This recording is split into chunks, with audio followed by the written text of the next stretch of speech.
Hi అండి. నమస్తే. నేను మీ సునీత. వెల్కమ్ బ్యాక్ టు అమ్మ చేతి వంట కిచెన్ అండ్ వ్లాగ్స్. ఈరోజు వీడియో వచ్చేసి వర్షాకాలం కదండి. బాడీలో మంచి ఇమ్యూనిటీని పెంచి అలాగే కాల్షియం, ఐరన్ రిచ్గా ఉండి ఎముకల బలాన్ని పెంచి మనల్ని దృఢంగా బలంగా ఉంచి జుట్టును ఒత్తుగా పెంచే నువ్వుల లడ్డూను చేసి చూపించబోతున్నాను అన్నమాట. మరి లేట్ చేయకుండా ఇన్ని ఆరోగ్య ప్రయోజనాలు ఉన్న ఈ నువ్వుల లడ్డూని ఎలాంటి పాకం లేకుండా చాలా సింపుల్గా ఎలా చేసుకోవాలో చూసేద్దాం పదండి. ముందుగా స్టవ్ పైన మందంగా ఉండే కడాయి పెట్టుకోండి. ఇప్పుడు ఒక కప్పు నువ్వులను తీసుకొని మంటని లో ఫ్లేమ్లో పెట్టుకొని నువ్వులు కొంచెం చిటపటమనేంత వరకు దోరగా వేపండి. ఈ నువ్వులలో కాల్షియం అయినా ప్రోటీన్ అయినా చాలా రిచ్గా ఉంటాయి. రోజుకు ఒక లడ్డు తిన్నా చాలు. జుట్టు ఊడే సమస్యలున్నా, ఎముకలు నొప్పులుగా ఉన్నా చాలా త్వరగా తగ్గిపోతాయి. జుట్టు రాలే సమస్య తగ్గుతుంది. అలాగే పీసీఓడి ప్రాబ్లం ఉన్నవారికి మంచి ఔషధం అనే చెప్పొచ్చు. అలాగే నాకైతే నువ్వులను వేపకుండా డైరెక్ట్గా పచ్చి నువ్వులతోనే లడ్డు చేసుకోవడం ఇష్టము. కానీ కొందరు నువ్వులు చేదుగా ఉంటాయని ఇష్టపడరు కదా. అలాంటి వాళ్ళు ఇలా కొంచెం దోరగా చిటపటమనేంత వరకు వేపుకొని ఒక ప్లేట్లోకి తీసుకొని పక్కన పెట్టుకోండి.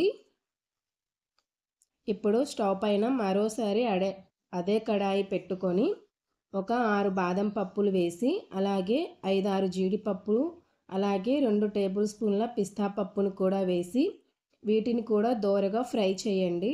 నిజానికి ఇవన్నీ వేయవలసిన అవసరం లేదండి, కానీ వేస్తే నువ్వుల లడ్డు టేస్ట్ అనేది చాలా బాగుంటుంది. ఇలా వేపిన వీటిని ఒక బౌల్లోకి తీసుకొని పూర్తిగా చల్లారే వరకు పక్కన పెట్టండి.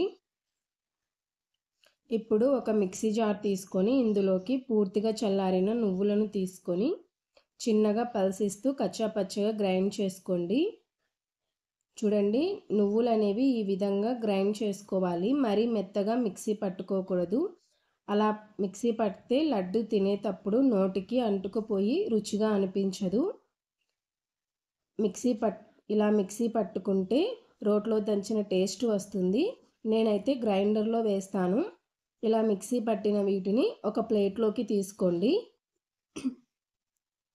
ఇప్పుడు ఇందులోకి మనం ఏ కప్పుతో అయితే నువ్వులు తీసుకున్నామో అదే కప్పుతోటి 3/4 కప్పు దాకా బెల్లం వేసుకోండి.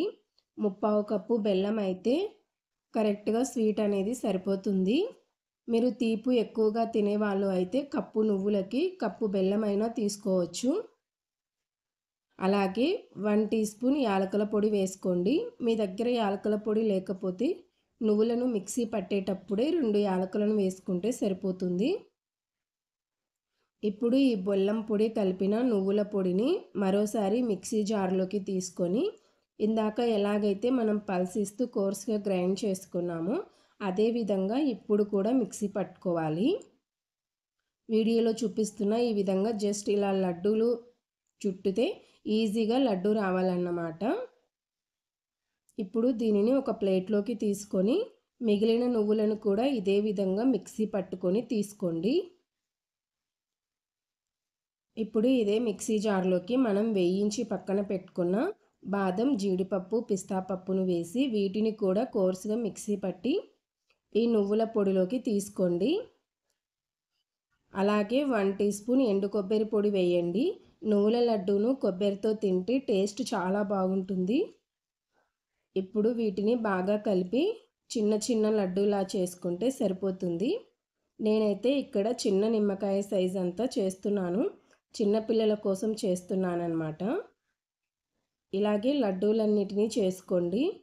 అలాగే ఇప్పుడు మనం తినే కల్తీ ఫుడ్ వల్ల పిల్లల ఎదుగుదల సరిగ్గా ఉండటం లేదు కదండి. అలాంటి పిల్లలకు రోజుకు ఒక లడ్డు తినిపించినా చాలండి, మంచి గ్రోత్ ఉంటుంది. అలాగే మీరు కూడా మీ ఇంట్లో ట్రై చేసి మీకు ఎలా కుదిరిందనేది మీ ఫీడ్బ్యాక్ని నాతో కామెంట్ సెక్షన్లో షేర్ చేసుకోవడం అస్సలు మర్చిపోకండి. అలాగే వీడియో నచ్చితే మీ ఫ్రెండ్స్ అండ్ రిలేటివ్స్కి షేర్ చేయండి. మరిన్ని tasty and simple quick recipes కోసం అమ్మ చేతి వంట కిచెన్ అండ్ వ్లాగ్స్ని సబ్స్క్రైబ్ చేసుకోండి. Thanks for watching.